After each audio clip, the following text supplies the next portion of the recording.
Tollywood অভিনেতা অনির্বাণ ভট্টাচার্যের উপর থেকে নিষেধাজ্ঞা ওঠানোর জন্য অভিনেতা ও সাংসদ দেব প্রকাশ্যে তার পক্ষ থেকে ক্ষমা চেয়েছেন। মুখ্যমন্ত্রী মমতা বন্দ্যোপাধ্যায় ও ফেডারেশনের সভাপতি স্বরূপ বিশ্বাসের কাছে আবেদন জানিয়েছেন যে যেন এই প্রতিভাবান শিল্পীকে কাজ করতে দেয়া হয়, কারণ অনির্বাণের উপর এই অলিখিত নিষেধাজ্ঞা বাংলা সিনেমার জন্য ক্ষতিকর।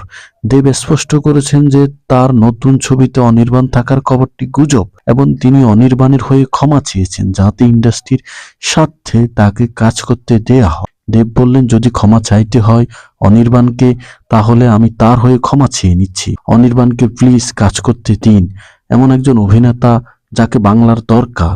দেবের এমন সহানুভূতি দেখে দর্শক মহলে খুবই আবেগপ্রবণ ভালোবাসা দেখা দিচ্ছে। আমাদের ছবিতে কি অনির্বাণ থাকছে?